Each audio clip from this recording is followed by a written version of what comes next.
Good evening, everybody. Let's call to order this council meeting of April 19, 2022. Councilmember McDowell, would you do the Pledge of Allegiance, and everyone else please mute their mics.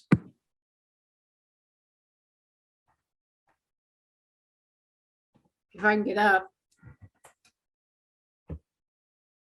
I pledge allegiance to the flag of the United States of America and to the republic for which it stands, one nation, under God, indivisible, with liberty and justice for all. All right, welcome. Donna, can you do a roll call, please? Yes, I will. Councilmember McDowell, Present. Councilmember Gutierrez, Here. Councilmember Peterson, Here. Deputy Mayor Schmidt, Here. Mayor Inesco, Here. Councilmember Sherman, Here. and Councilmember Bode. Here. All are present, Mr. Mayor. All right. Does the council have any late changes to the agenda tonight? All right, moving on. At this time, I would like to remind the members of the public they can make comments during the public comment period, as well as any item listed on the business agenda or action agenda. When making public comment, you will need to raise your hand electronically or on the Zoom app, state your full name and whether you live in the city, county, or reside elsewhere.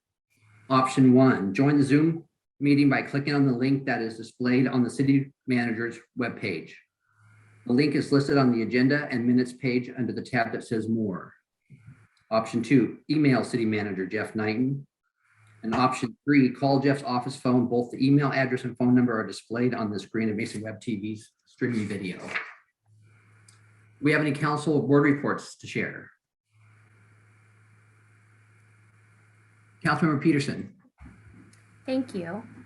So I attended the Peninsula, PRTPO, the Peninsula Regional Transportation Project Organization meeting last Friday, and it was a very full 2 hours, but primarily we focused on 3 things. And the first was a speaking portion from Steve Rourke, who is the new Olympic Region Administrator with WashDOT. And so he was sharing some of the aspects of the Move Ahead Washington plan and some of the implications that will have for cities and counties as it relates to transportation. So as that detail gets fleshed out a bit more, I'll be happy to share that with the remainder of the council. We also took a look during that time at a regional climate planning program that Clallam and Jefferson counties are working on, and they shared some information about that, approved the UPWP, and what's coming up is there's a gap analysis going on right now that they're looking at where there's service and other barriers that people face when trying to access basic human services. And so there's a consultant that's working with PRTPO to identify what strategies might be put in place and identify some priorities to improve human services transportation specifically as it relates to the Olympic Peninsula. So I'm sure I will have lots more to share as these things get fleshed out a bit, but wanted to give a brief update on last week's meeting. Thank you. Thank you, Councilmember. Any other board reports?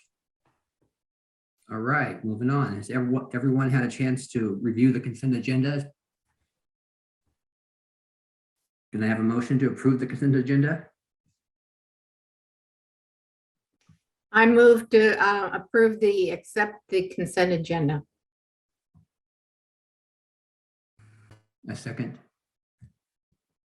Second.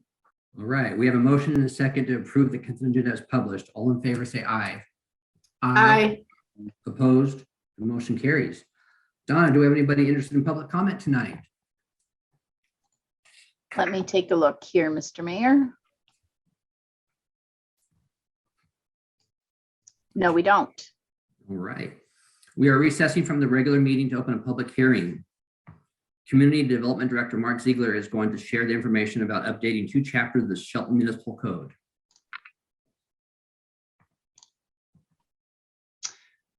Good evening, Mayor, Deputy Mayor, council members. I'm here tonight to, as you mentioned, present some changes in our neighborhood residential zoning code, chapters 2008 and 2064. I've got my screen share here with you, so I'll go through the highlights in a PowerPoint presentation and try to capture all the hard work that's been performed with our Development Code Steering Committee. We really value the work of this committee and the engagement that they have for assisting the city in this public process.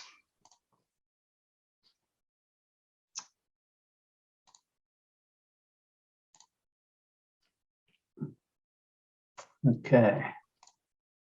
I'll start by showing the city's zoning map, and this map we've altered a little bit to really signify the neighborhood residential zone, which are the zones in red. So you can see them in bright red indicated here. So this is a good 80% of the city's city limit zoning.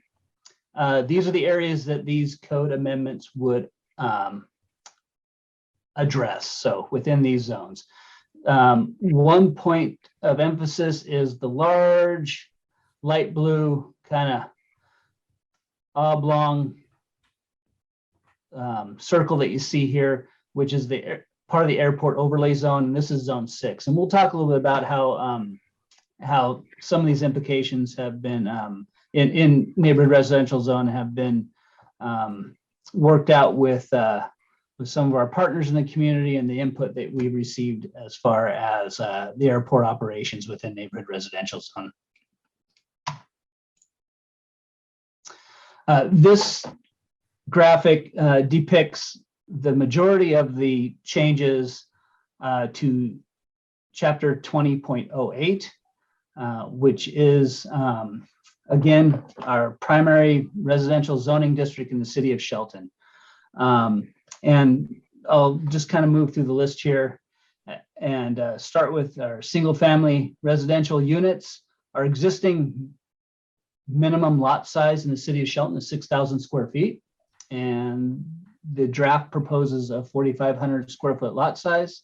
I'll start by saying a lot of these changes are kind of reflective of the current economy and the changing demographics that we have throughout Shelton and the state of Washington and greater, and the need to provide more certainty within our development code and the ability to have a greater housing stock. And a lot of these changes we hope will address that. So the 4,500 square foot lots will hopefully provide for more flexibility in houses in the city of Shelton. Smaller lots, potentially, smaller houses could add to some affordability or just greater ability for construction and less impediments towards construction of single family residences.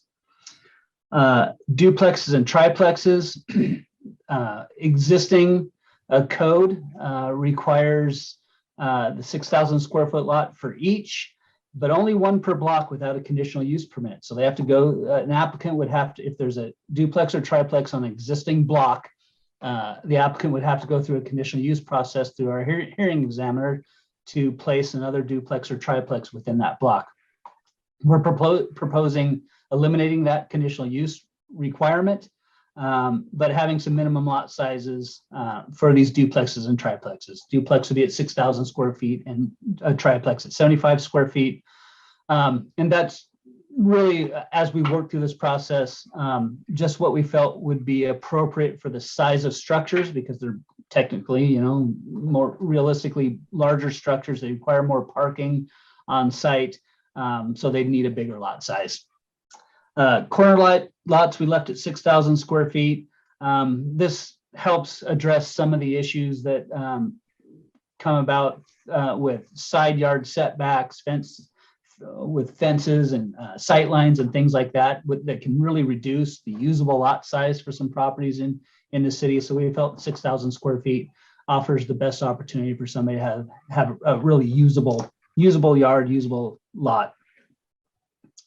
The setbacks, so this is from your property line to your structure. The front yard setback from 10 feet. We'd leave it at 10 feet for the residential unit, but 15 feet for carports or garages. This provides for the ability for cars to get off of the street or sidewalk. Most, especially pickups, longer vehicles like that. If the garage is only 10 feet from the property line, sidewalk, or the right of way, they're parking over those facilities, pedestrian facilities, and it pushes people out in the road or other areas. So 15 feet for garages, carports, setback. On a side yard, they would remain at 5 feet. Flanking street would remain at 7 feet. Again, 15 feet if you're on a flanking street. So if you're on a corner, your garage is around the corner from your front entry. Again, that garage would be set back 15 feet from the property line. Rear yards remain at 15 feet. And then an interesting issue.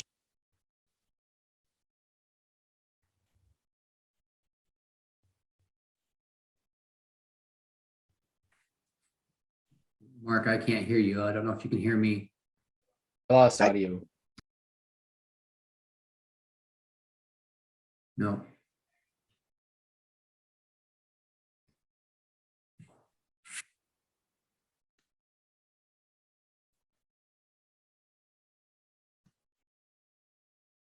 Can the rest of us hear each other?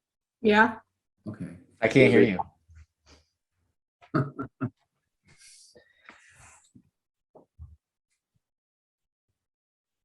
Nope. We're working on some technical difficulties real quick.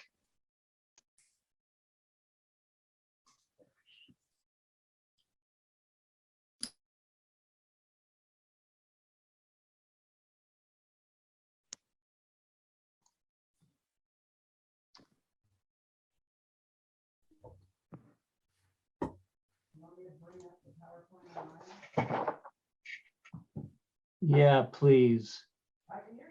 Okay. Gotcha. Are we back in? Yes. Welcome I back. don't know. I didn't click anything special either, so I don't know what happened here. Okay. I guess Jason can run next door because I'm kind of back and forth to the screens here. So I'm back to sharing screen. I don't know where I left off. So if or where I lost audio, if somebody can give me a heads up, I'll go back. Corner that way. lots. Corner Corner lots. lots. Okay, not too long ago. No. Okay, I apologize for that. So corner lots, we've run up against a couple issues lately, and our current code determines the frontage of your lot to be the narrowest portion of the property, of the lot itself.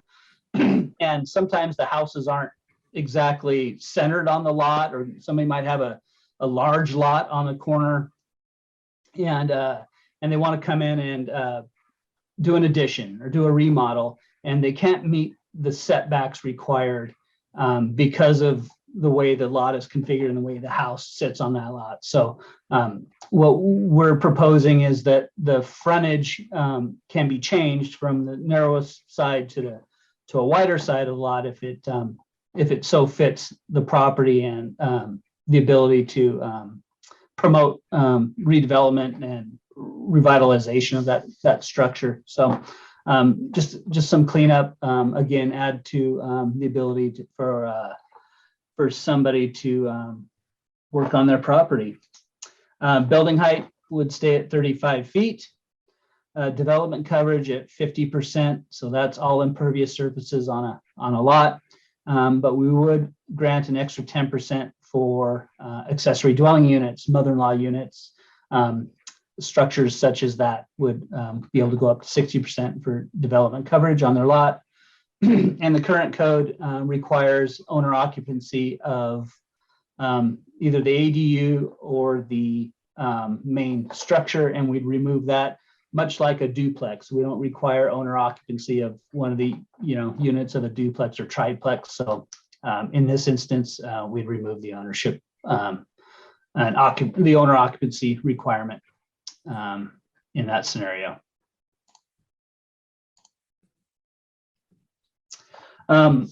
With the smaller lot sizes and potentially some increase in densities, design standards were contemplated. these design standards were talked about extensively. We appreciate the professionals we have on our committee representing construction industry, realtors, architects, affordable housing advocates.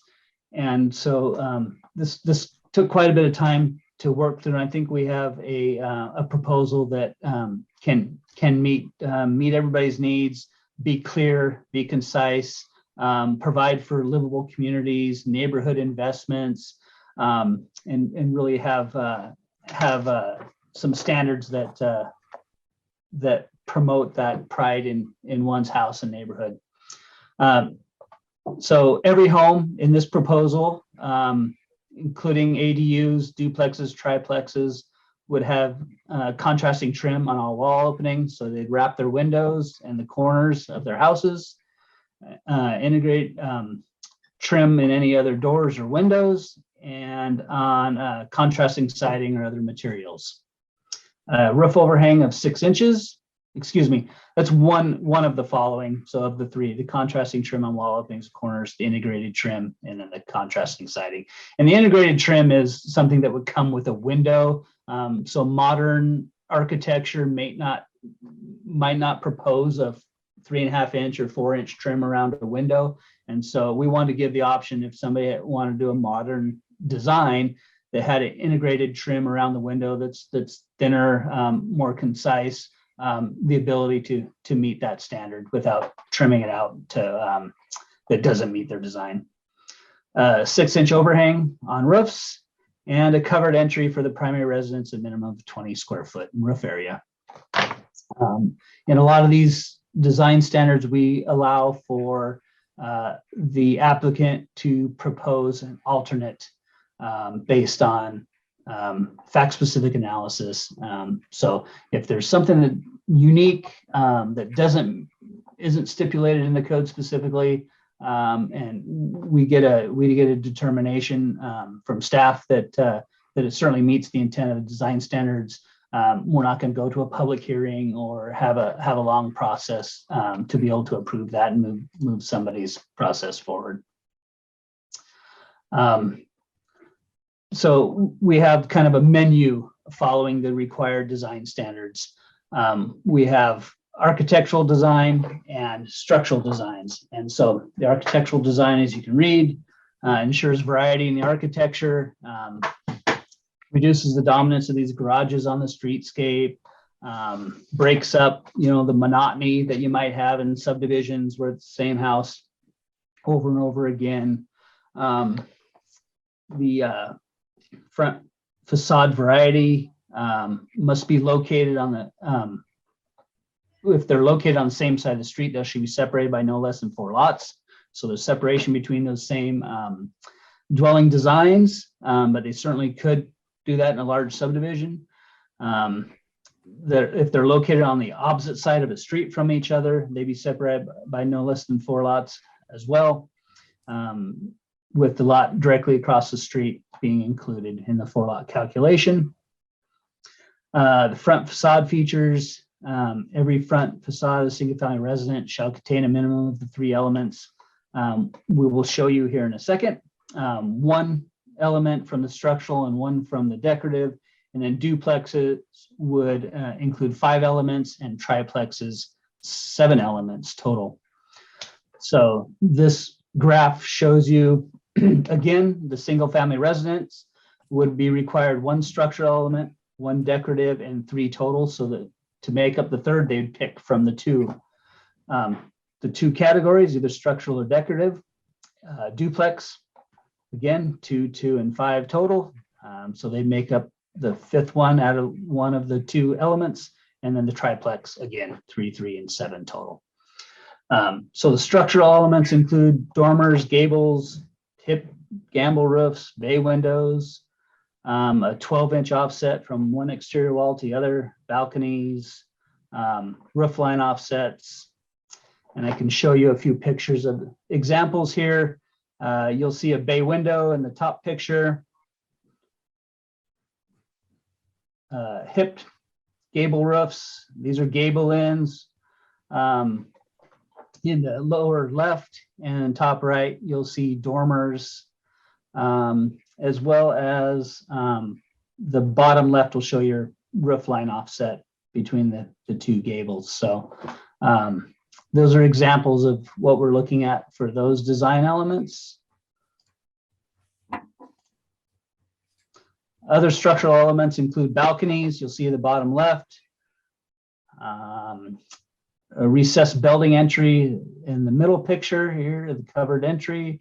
It also, on the bottom right, shows a roof line offset in the middle of the picture, as well as a little shed roof over the window. So these just break up the facades, add to interesting architecture. Excuse me, I need to go back. So the decorative elements. Again, we're talking about one structural, one decorative in a single family residence, and then one from either one of those to get the total number of 3 elements. Decorative elements that are include the belly band, which you'll see in the bottom left here. It's the trim between the gable, the board and bat you see in the gable, and the lap siding below. Varied siding in gables, which again, this shows the board and bat up above and the gable and lap siding below.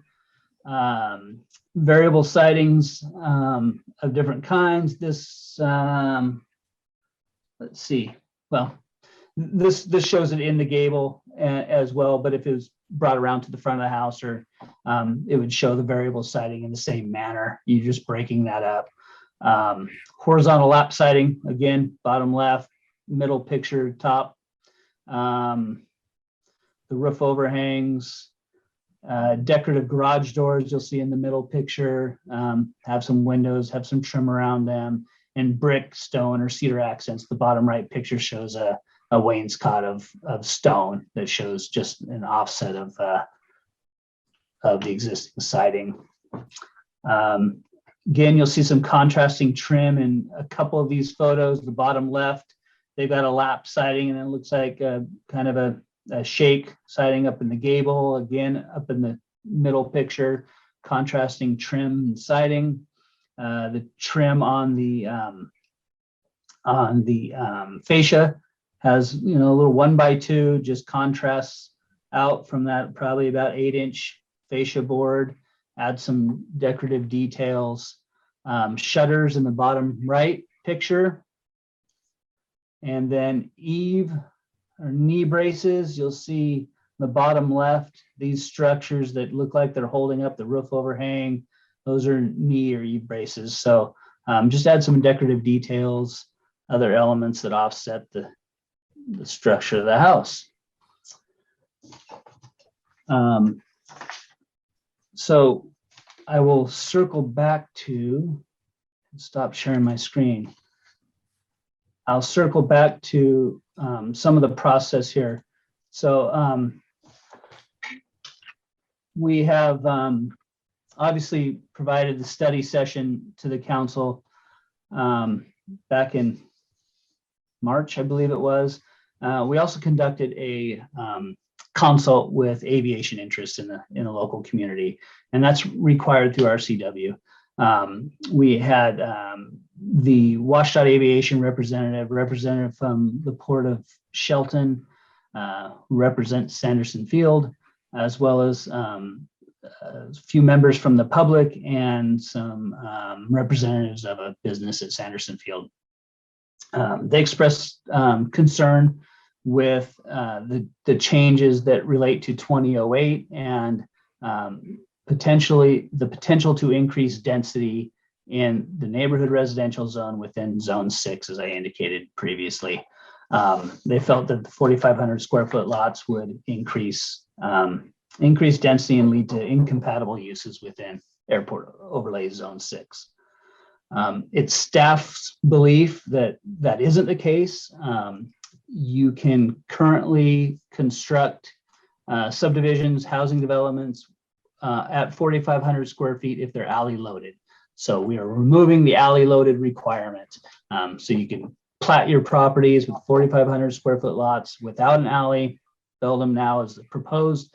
The existing code allows a 4,500 square foot lot if the alley's platted. We as well allow planned unit developments within the neighborhood residential zone on lots of 1 acre or more.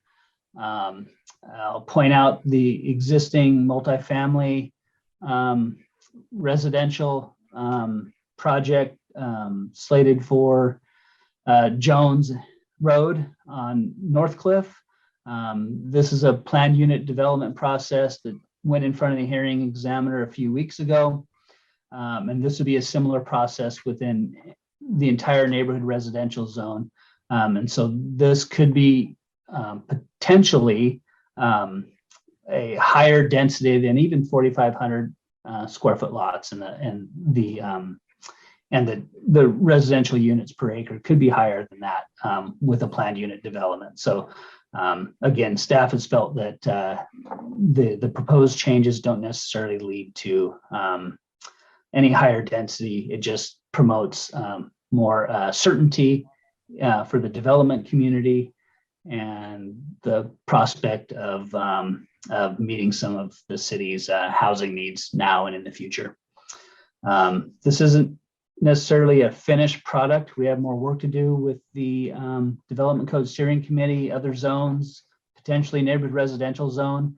But we're bringing this to you tonight because we feel like it's an important step forward to address the issues that I just discussed, and to bring some action forward in the immediate future to help address some of the issues that we have. So that wraps up my presentation tonight. Thank you, Mark. Donna, do we have anybody sign up for public testimony? No, we don't, Mr. Mayor. Right. Maybe we have a reading of ordinance number 1984-0222. Ordinance number 1984-0222, an ordinance of the city of Shelton, Washington, replacing and repealing chapter 20.08 and amending chapter 20.64 of the Shelton Municipal Code relating to neighborhood residential zoning and design standards. Thank you. Do we have a motion? I move that we forward ordinance number 1984-0222 to the action agenda for the May 3rd, 2022 City Council meeting for further consideration.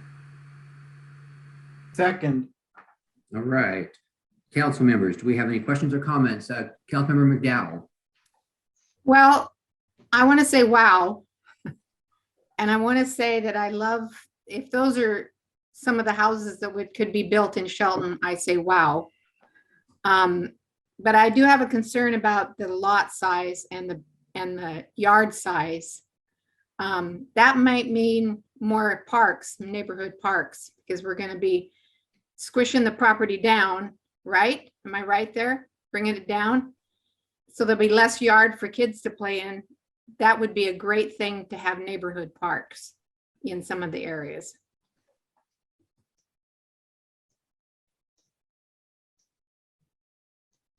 All right. Any other comments or questions for Mark or staff? James. I had a couple for Mark there. With the setback, what if someone doesn't do a garage but still wants to do a driveway? Yeah, you still have to have off-street parking, correct? For any residential structure for two vehicles. So I think we'd apply that 15 feet. So we make sure we have room outside of that pedestrian pathway or the public right of way at that point. It's a good point. I don't think we specifically addressed that, but Yeah, I'm not trying to get you on that one. It's just, I don't want to hit us later that like, hey, I'm just going to do this and I'm not going to do a garage, but I'm going to do a 20-foot wide driveway now. To be clear. Yeah, understood. Yeah, our current code requires a 9-foot wide by 18-foot deep parking stall, but the current code has a 10-foot setback, right? So there's a little bit of contradiction there. So I think we would rely upon our parking requirements at that point. Okay, just asking on that because Yeah. it's a weird one. And then heights, I just am still questioning on the height because now we're allowing more triplexes. And I mean, even on a 7,500 square foot lot, I love the fact that we're doing that. But it's to get your parking requirements. I mean, you can't really build out, you have to build up. I mean, unless you're going to only build like 2-bedroom, 1-baths and things like that. But like if you were trying to build substantial size triplexes and maybe make them a 3-story, just wondering about that height. I mean, it can be hard to get that 35-foot height in a triplex.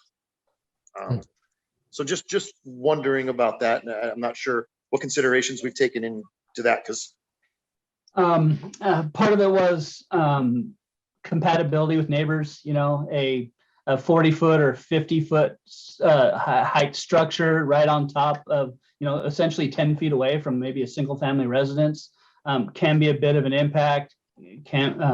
So I think that we're just basically trying to incorporate what we thought would be, what the committee thought might be reasonable at this point, and look at that again. Again, our height standards aren't the total peak.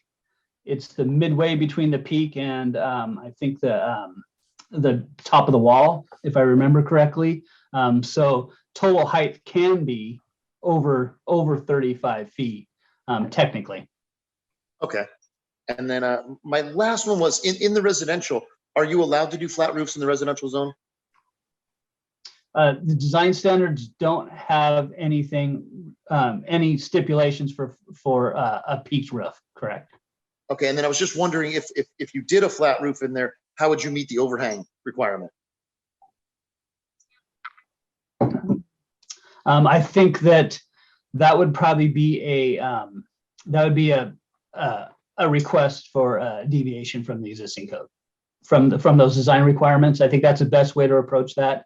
If there wasn't a way to meet that, you know, with a flat roof, which most likely, you know, you're going to propose a flat roof that's flush or, you know, doesn't meet the 6 inches from the wall. So that'd be a request for a design change.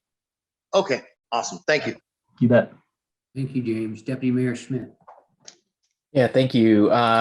Overall, very supportive of what's being presented tonight. Thank you very much for that, and appreciate the collaboration on this. And I know as one of our goals is to make this a little bit more clear and easily understood. I'm getting a little concerned at times when I'm reading through this of we're duplicating and rewriting other areas of our code maybe. And as we've been talking about chickens and dogs and cats, I just want to bring attention to section E, item number 5. And I'm a little confused why we're talking about how many household pets can be kept on a lot when we're covering that in another ordinance. So maybe just take a look at that. I don't have any other input other than just take a look at that and make sure we're being consistent. If it needs to be in there, if it needs to be in there, it needs to be in there kind of thing. I'm fine with it, but just making sure it's consistent. It doesn't. Our intent is to remove that from the NR zoning, and that our animal ordinance will cover that. Got it. And then the last question I have is around accessory dwelling units. And it's just kind of a terminology thing. And is that the term that we're gonna utilize moving forward instead of secondary unit? Okay. And so then my question then in there, why did we have a minimum of 300 square feet? We kind of have 100 square feet of, between, right, it's 200 square foot requires a building permit, anything less than that. And then we have this kind of 100 feet area that's kind of a gray area where, again, accessory dwelling units, minimum size 300 square feet. Why don't we just lower that to like 200 square feet or whatever the difference is there? And as I understand it, a lot of tiny homes and similar, mother-in-law type detached or attached units are fairly small or can be. So that was the only other thought I had there, but just curious what. Yeah, so the SROs, the single resident occupancy units, can allow for a cooking facility within a common structure. The building code to be a residential structure needs someplace to basically use the bathroom, bathe, cook, and sleep. And there's minimum square foot requirements for one to move around within that facility, that structure. And it's really very difficult to do at the under 300 square feet. You have to be really creative potentially. So that's where the square footage came from. We certainly want to be able to afford somebody the creativity to meet their needs. But that was a number kind of that was just brought up that we thought would be the minimum. No, that sounds reasonable to me. I was just kind of curious how you got there, but thank you for that. Appreciate it. Deputy Mayor. All right. Any other questions or comments for Director Ziegler or staff? I see nobody jumping out of their seats. We have a motion and a second to forward ordinance number 1984-0222 to the action agenda of the May 3rd, 2022 City Council meeting for further consideration. All in favor, say aye. Aye. Aye. Opposed? Motion carries. This public hearing is closed and we resume our regular meeting. All right. City Manager Jeff Knighton has information for us about a purchase sale agreement for the YMCA. And Mr. Mayor, I will recuse. See you on the other side. Thank you, Deputy Mayor. Thank you, Mr. Mayor, members of council. So tonight we bring forward the YMCA purchase and sale agreement. And this agreement stems from the lease agreement that the city and the South Sound YMCA entered into in 2018. In section 7 of that lease agreement, it outlines the options to purchase and how the value would be determined for that piece of property. We received a letter of intent from the South Sound YMCA late last year, and there are several provisions that are attached to that to the purchase. So the purchase amount has to reflect the value of the land as if it was bare land and not with the improvements constructed on it. And following that method, we determined that the purchase price would be $123,200. And with that, I've included in your packet a copy of the lease agreement from 2018, the resolution that identified the property as surplus to the city's needs from 2018, and the letter of intent from the South Sound YMCA. All the revenue associated with the sale of this property will accrue to the water fund because it is owned by the water fund, that particular piece of property at the moment. And that's the information that I wanted to present to you this evening, and I'd be happy to answer any questions. And I would also note that the CEO of the South Sound YMCA, Kyle Cronk, is here with us if there are any questions for him as well. Thank you, City Manager Knight. And Donna, do we have any public comments? No, we don't, Mr. Mayor. All right. Do we have a motion? I move that we forward the purchase and sale agreement with the South Sound YMCA to the action agenda of May 3, 2022 for further consideration. Do we have a second? I'll second that. Thank you. Council members, comments or questions for staff or Kyle Cronk? Councilmember Peterson. Just one quick question for staff, and that is, how was the determination of the 123,200 established? That was the Mason County taxable value. Thank you. Any other questions or comments? Seeing none, we have a motion and a second to forward the purchase and sale agreement with the South Sound YMCA to the action agenda on May 3rd, 2022. City Council meeting for further consideration. All in favor, say aye. Aye. Aye. Opposed? Motion carries. We invite Deputy Mayor back in. I will do that now.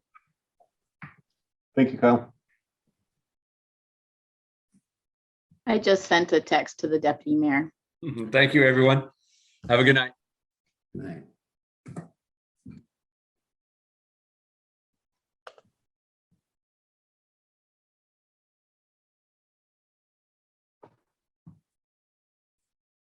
Let me know when Joe's back. I can't see him. I'm here. Oh, there you are. All right, our next item is an ILA interlocal agreement with Mason County Transit Authority. City Engineer Ken Gill has the details. Good evening, Shelton Council. It's good to see you. Hope all of you had a good Easter and lots of eggs in your baskets.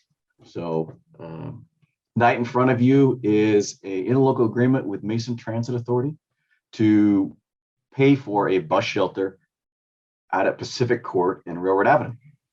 You should be able to see a picture in front of you that you just have to trust me. It's a plan view. So it's a civil engineer's version of what a bus shelter looks like, minus our design standards that Director Ziegler presented. It's just this flat box over here at the top and over the railroad tracks there. So, but I can assure you that I met with Amy Asher, their general manager, and Mike Riggensberger, their operations manager, and it'll look a little bit smaller than the one in front of the library, just west of Alder and 7th. So to make this happen, a big thank you to Justin Holgrove and his staff with PUD3. They're adding an additional light out there to light up that shelter. Also, a big thank you to our public works crew.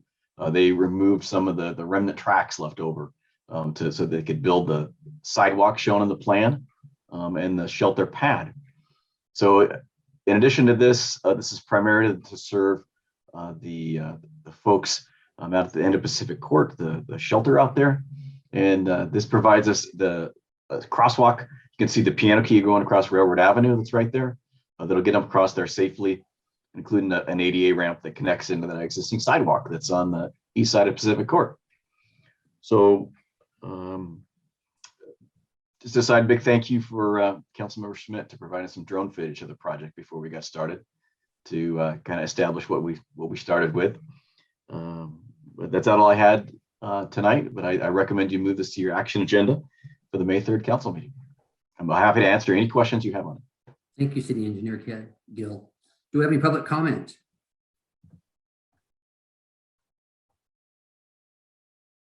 I don't see anybody raising No, we their don't, hand. Mr. Mayor. Right, can you unshare the screen, Ken, please? Yes. So I can see everybody. Thank you. All right, do we have a motion?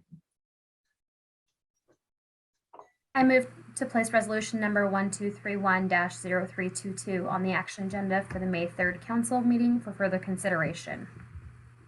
All right, do we have a second?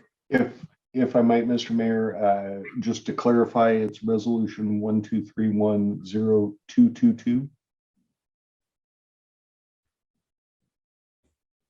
I'm so sorry, Jeff. I'm looking at the packet and I'm seeing it in both places on page 93 and 94 of the packet. 1231-0322. Yeah, that's what I have. Okay. Can we double check that, Donna? I have a different number on my agenda. I do as well. I will double check. Give me just a sec. Okay. Thank you.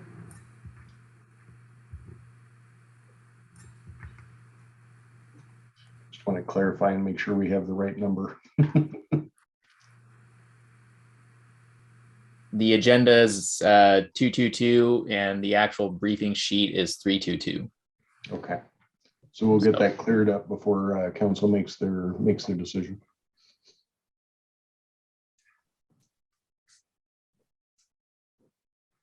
I think you need to call for a second, Mr. Mayor. Sorry, You need to call for a second. There's a motion. I thought we were waiting for the clarification. I think you can call for a second and then we can amend to make sure we have the right number of the resolution that we're voting on. All right, okay, do we have a second? Second. All right, comments, questions? I just wanted to say that I sit on the Transit Authority Board and I did recuse myself on their side, so I will be voting on this side. Okay. We have a Mr. motion. Mayor. I'm sorry. The correct resolution number is 1231-0222. That's the one that I have. And I show that on the agenda as well. Yeah. So Councilmember Peterson, if you could just restate, and then we'll have Councilmember McDowell second again. Sorry. So, and So I would move to place resolution number 1231-0222 on the action agenda of the May 3rd council meeting for further consideration. I'll second that. All right, we have a motion and a second to place resolution number 1231-0222 on the action agenda for May 3rd council meeting for further consideration. All in favor, say aye. Aye. Opposed? Motion carries. All right. Public Works Director Jay Harris has information for us regarding a dump truck purchase. A new truck to ride in the parade, I take it? How do you know? It's for Santa Claus also. Oh, dear. We just got out of the snow. It's starting to warm up a little bit, right? So very interesting spring that we've been having. So the city dump truck fleet is aging. We have a couple dump trucks that are needing replacement. We have 2 10-yard dump trucks and 3 5-yard dump trucks. Those dump trucks are used to plow snow, wintertime stuff. Got quite a bit of use this year. Place sand. They also haul biosolids from the treatment plants, the MBR plant down to the main plant and so on. We haul a lot of debris, soil, rock in it. We haul around the asphalt patch truck. You've probably seen it keeps the mix warm back there. We also have a wood chipper and a big bin that goes in the back of a dump truck. And we keep it connected up most of the summer for trees and branches and that sort of thing. So our oldest dump truck is 33 years old. It needs to be replaced. The 2022 Ymca budget allocated $260,000 for a new dump truck. Due to the long lead times of equipment deliveries right now, we gave an intent to purchase last winter to Freightliner for a new 2022 dump truck chassis and cab, and that's about $150,000 for that. And then we got quotes, and we gave another intent to purchase to OSW Equipment and Repair for the dump truck body, a plow hitch, sander connections for about $100,000. So the total purchase price with the dump body, truck, attachments, all that is $250,000, about $10,000 less than what we budgeted. And so if the purchase is approved by council tonight, it should take about 3 months to receive the truck. And then we take it over and get the chassis and parts and all that mounted onto it. This is the only hearing for this resolution. A city manager spoke to you about that, so we can move forward and get in our order if you so approve. And that is the end of my staff report. Thank you, Jay. Donna, do we have any public comment? No, we do not, Mr. Mayor. May I have a reading of 1236-0322? Resolution number 1236-0322, a resolution of the Council of the City of Shelton, Washington, authorizing the city manager to sign purchase orders for the acquisition of a dump truck. Right. Thank you, Donna. Do we have a motion? I move to adopt resolution number 1236-0322 as presented. Do we have a I'll second it. Thank you. Comments or questions for Jay? Good job, Jay. Thank you. Save that much money. That's great. I could have gone my whole life without knowing that I was riding the back of a dump truck that had biosolids in it, though. Just letting you know. Actually, we use the older trucks for that. The new trucks don't run biosolids typically. Okay, I feel better. We have a motion and a second to adopt resolution 1236-0322 as presented. All in favor, say aye. Aye. Opposed? The motion carries. Our next item is a resolution to approve city manager's contract. Administrative Services Director Michelle Sutherland has details for us. Good evening, Mayor, Deputy Mayor, and Council. Now we have minor revisions to the city manager contract that we had previously discussed. Revised was section 3F to allow the city manager to attend 2 state conferences per year. Section 3J to allot vacation of 160 hours per year, but striking 40 hours of unpaid executive leave. And section 5, striking language stating that the performance review will occur in advance of the adoption of the annual operating budget. So those are all the changes that we have. And staff recommends that we move to forward resolution number 12350322 and revisions to the city manager employment agreement to the May 3rd action agenda. Thank you, Michelle. Donna, do we have any public comment? No, we do not, sir. Do we have a motion? I move that we forward resolution number 1235-0322 and revisions to the city manager employment agreement to the May 3rd action agenda. Second. Thank you. Comments or questions for staff? Seeing none, we have a motion and a second to forward resolution number 1235-0322 and revision to the city manager's employment agreement to May 3rd action agenda. All in favor, say aye. Aye. Aye. Opposed? Motion carries. All right, our last business item is a contract for hearing examiner services from Director Mark Ziegler. Will share details with us. Thank you again, Mayor. Recently, the city of Shelton was notified that our current hearing examiner, Terrence McCarthy, is retiring. So we had the need to fill that position. Staff advertised through an RFP process on February 4th, 2022. We received proposals from 2 firms. Staff reviewed the qualifications of both firms. And this evening, we are presenting Sound Law Center to be appointed as the city's hearing examiner. The hearing examiner is a quasi-judicial process that reviews land use applications and appeals such as variances and shoreline development permits, plan unit developments, preliminary plats. Let's see, binding site plans and the such. So these are all processed through primarily community development.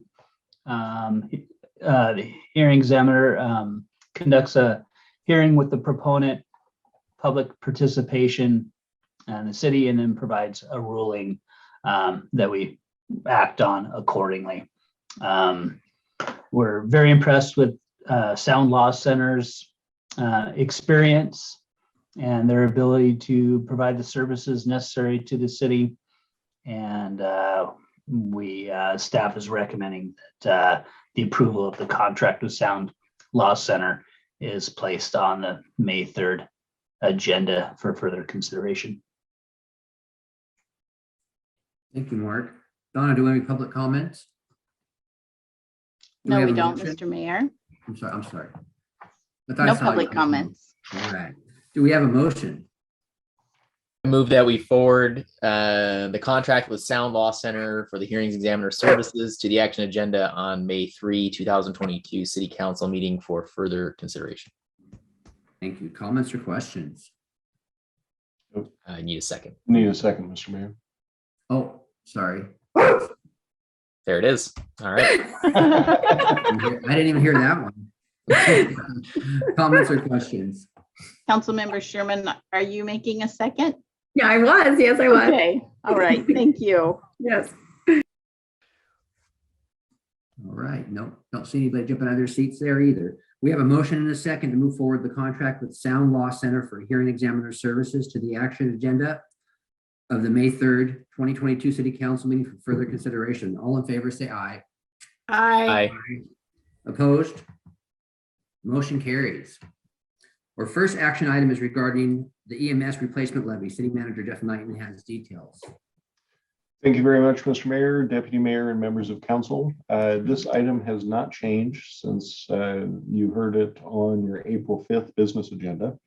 But just as a little bit of background, we are requesting a replacement levy. We're not requesting an increase in the amount of the levy for EMS services in the city. And voters have approved similar levies for emergency medical services in every 6 years from 1998, 2004, 2010, and 2016. And if adopted by council this evening, it would be placed on the August, I believe it's the 11th, but I could have the actual date wrong, but the August ballot for citizens to consider. And that's all I have. Happy to answer any questions. Thank you, Jeff. Do we have any public comment? There is no public comment, Mr. Mayor. All right. May I get a reading of the resolution number 1227-0222? This title is long, like, I don't know, maybe Ken would write, or maybe Aaron B. Miller. Put me through my paces tonight. Resolution number 1227-0222. A resolution of the City of Shelton, Washington, providing for the submission of a proposition to the qualified voters of the City of Shelton at the special election to be held on August 2nd for their approval or rejection, a 6-year levy in the amount of 50 cents per $1,000 of assessed value of property to fund emergency medical services. Thank you, Donna. Do we have a motion? I move to approve resolution number 1227-0222 as presented. I second it. All Second. right. Comments or questions? Nope. All right. We have a motion and a second to approve resolution number 1227-0222 as presented. All in favor, say aye. Aye. Opposed? Motion carries. We're just breezing through this, aren't we? All right. Community Development Director Mark Ziegler has information about a surplus of structure on 5th Street. Thank you, Mayor. Again, bringing to you the surplus for the structure at 218 South 5th Street. That's just across from the Civic Center, a former single-family residence the city owns on that lot. Nothing has changed since our brief date of April 5th. Staff's intent is to provide a training ground for our first responders, police and fire, and continue with the demolition of that structure through a practice burn on May 14th with the council's approval. Thank you, Mark. Donna, do we have any public comment? No, we do not. May I have a reading of resolution number 1233-0322? Resolution number 1233-0322, a resolution of the Council of the City of Shelton, Washington, declaring city property surplus to the needs of the city and disposing of such property for the common benefit. Thank you, Donna. You're Do welcome. we have any comments? Oh, wait a minute, sorry. I got lost. Do we have a motion? I move to approve resolution number 1233-0322, declaring the structure located at 218 South 5th Street as surplus. And do we have a second? Second. Thank you. Comments or questions? Looks like Councilmember McDowell.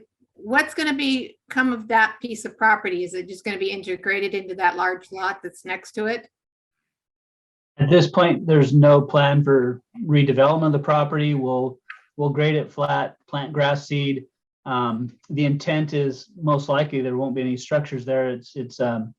It could be a safety issue for our first responders and our police department. So removing that as a kind of a safe haven for those that may want to do things that they shouldn't be doing out there is the intent now. And then we'll have the ability to seek further development of that as time allows and as needs change.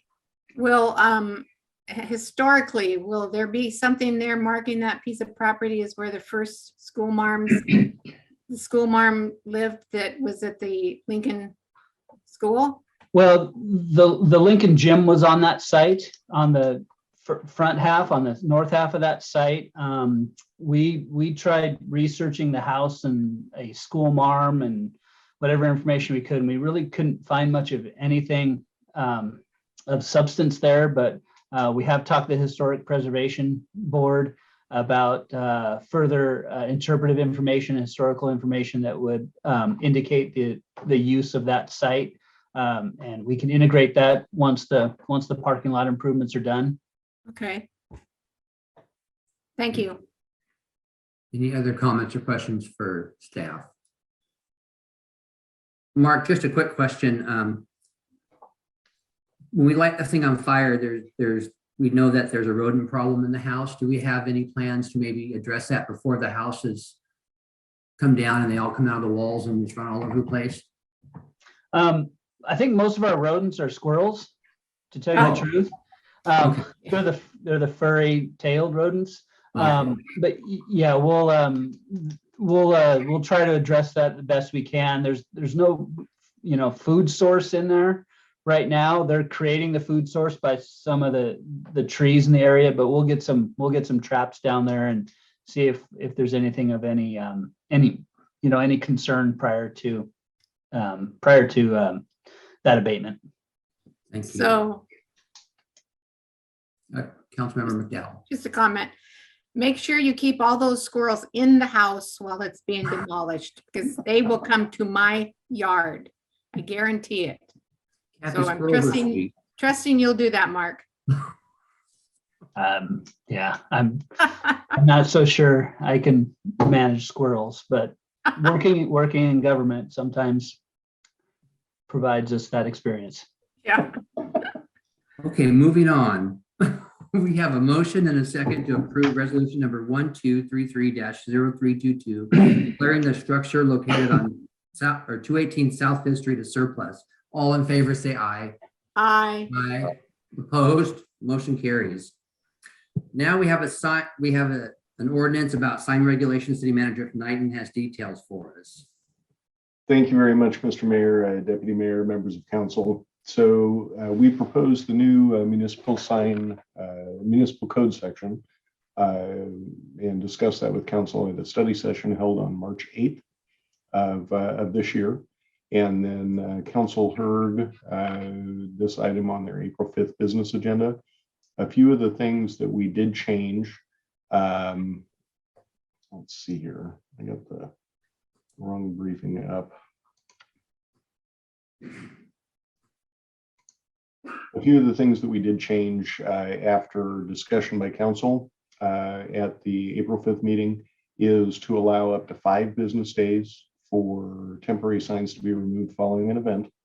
And section 20.38.030E has been revised to reflect the city council's desire to allow up to 90 days for temporary signage rather than 60 days. Those are the changes that have been made to the ordinance following the city council meeting on April 5th, and I would be happy to answer any questions. We have any public comment? No, we do not. We have a reading of ordinance 1985-0322. There is a lot of twos today. Ordinance number 1985-0322, an ordinance of the city of Shelton, Washington, repealing chapter 20.38 of the Shelton Municipal Code and enacting a new chapter 20.38 relating to the regulation of temporary and permanent signs. All right, do we have a motion? I move to adopt ordinance number 1985-0322 as presented. Thank you. I'll Do we second have a it. second? All right. Council members, questions or comments? Seeing none. Jeff, we did change we added 365 days for a non-conforming sign also so if a business were to close for 3 months and a new business bought it, they would still be able to access that sign. Yeah, so if I recall correctly, at the study session on March 8th, that was a topic of discussion. We had it initially at 180 days, and we changed that to 365 after council discussion, 365 days. And that can be found under the definitions section of this ordinance under abandoned signs. Thank you. Any other comments or questions for City Manager Knighton? All right. We have a motion and a second to adopt ordinance number 1985-0322 as presented. All in favor, say aye. Aye. Aye. Opposed, motion carries. Jeff has another ordinance for us to consider. This one's regarding graffiti abatement. Thank you very much, Mr. Mayor, Deputy Mayor, members of council. Again, we've been analyzing sections of the code and addressing those issues as they come up. As you can tell by the ordinance number in March and February were very busy months, 0222 and 0322. We've been doing quite a lot of work this spring.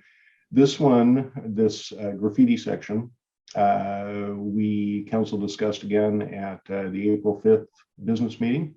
And one of the concerns at that time was if a property or a building was repeatedly graffitied over time, would we require the 20-day abatement, the 20-day voluntary correction notice that we initially talked about. And after thinking about the best way to address those concerns, we did add a section within this ordinance that if a property is graffitied 3 times within a 60-day period, and each instance is reported to the city, whether to code enforcement or to PD, police department, and if the first 2 instances were abated within the 20-day voluntary correction period, then we would extend the abatement period to 180 days for the 3rd instance and all subsequent instances.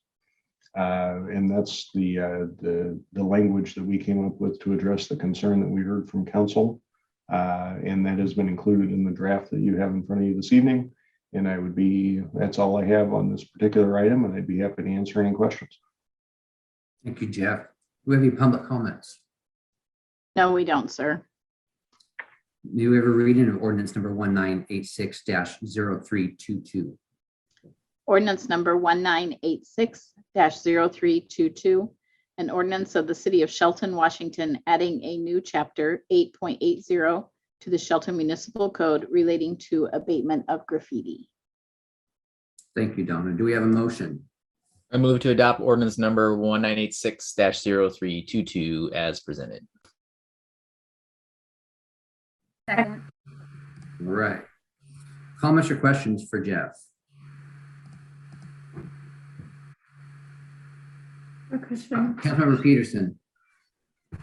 Just one comment, and that is that as we've discussed some of the measures that folks can put in place to discourage some of these behaviors or make it more difficult, I know that the police department has been really wonderful about offering site visits and offering preventative measures, environmental design type things. But if there's a way that we could look at incorporating either like a 1-sheet flyer or a section of the website that we can direct people to help them navigate this process, I think that would help on the education component of this.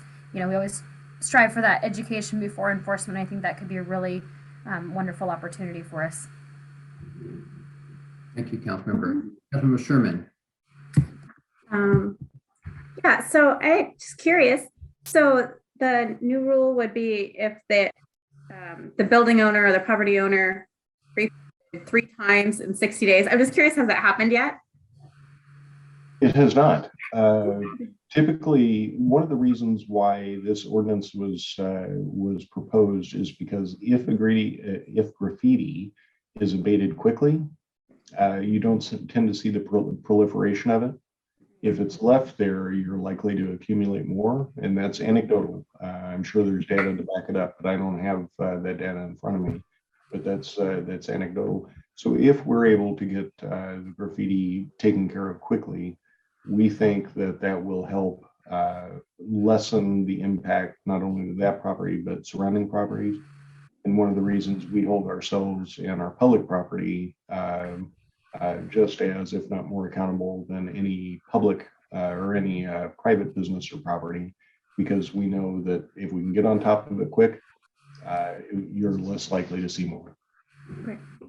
Thanks. Thank you. Any other questions, City Manager? I have to say, we don't want graffiti all over our town. It really concerns me that our property owner or business owners have to keep cleaning up after someone's illegal activity. And it really concerns me. I would really like to watch this and see how this works out and maybe revisit this in 6 months and see if we need to do something else to help business owners and property owners from illegal activities.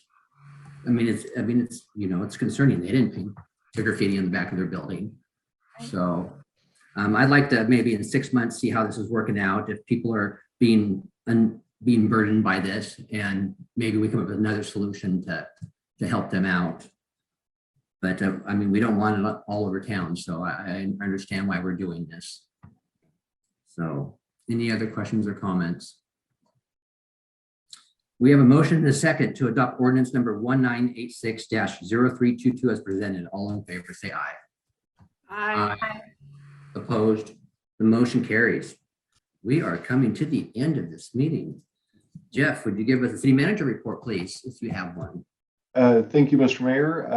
Last week, I sent council, unfortunately, on a very short turnaround, a potential memorandum of understanding with other cities in the state with a potential settlement with opioid manufacturers throughout Washington state.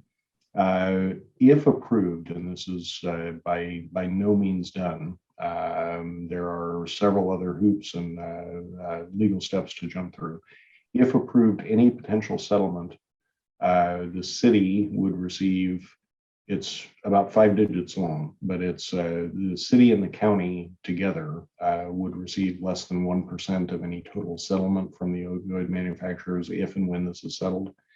However, in order to be a part of this agreement, the memorandum of understanding needs to be returned to the law firm representing municipalities in the state by April 30th.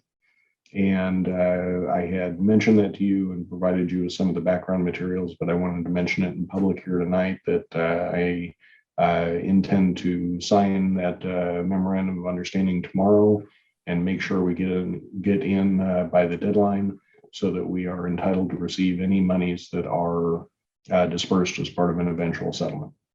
So just wanted to highlight that. On better news, the Olympus Rally will take place next Saturday on the 23rd. So you'll see some of that activity in downtown next Saturday. And on Friday afternoon, you all received an invitation and a flyer to the Hope Garden from 4:30 to 5:30 at Callahan Park. So that'll be fun. Hopefully the weather cooperates. And then I did want to highlight an achievement by one of our team members here. Michelle Sutherland attended and received a certification from the ICMA, that's the International City County Managers Association, for attendance and completion of the High Performance Leadership Academy. So that's a big achievement. Congratulations.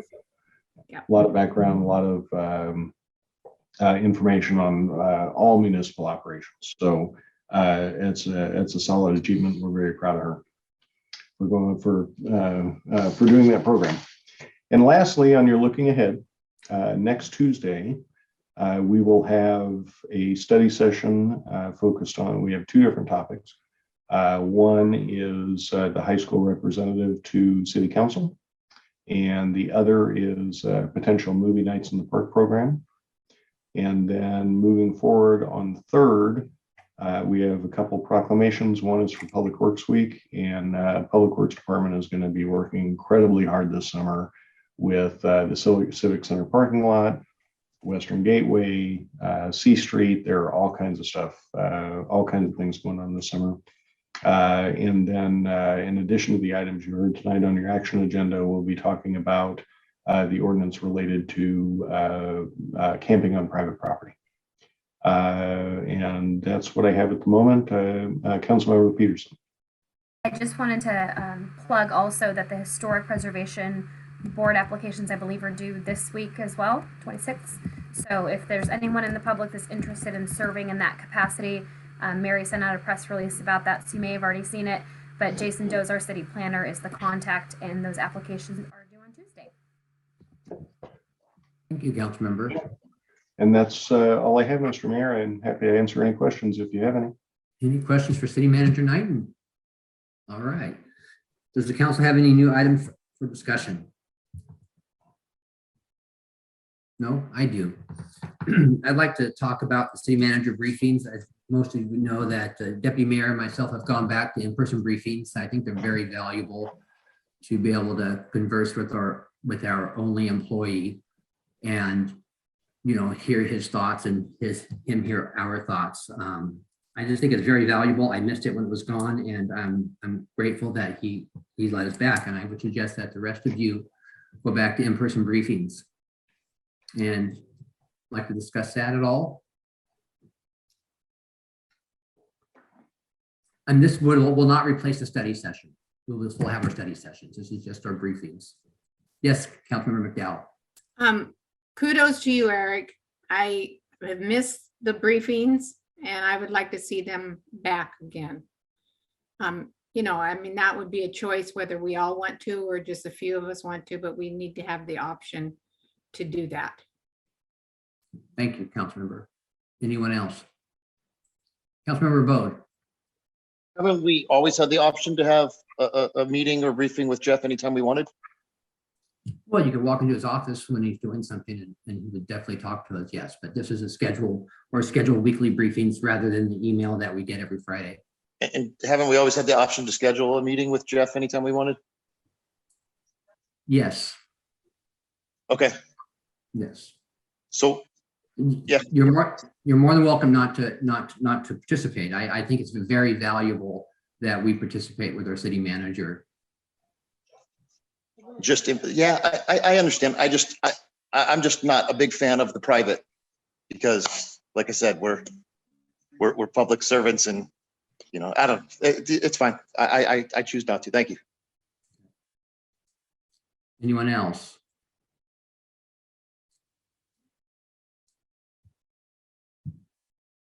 Well, I guess we can add Kathy to our briefing, City Manager Knighton. Yep. Unless anyone else wants to chime in. Sounds good to me. All right. Okay.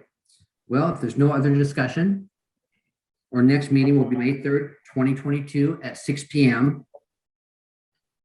Our next council meet, at 6 p.m. We also have a study session April 26th at 6 p.m. This meeting is adjourned at 7:17 p.m.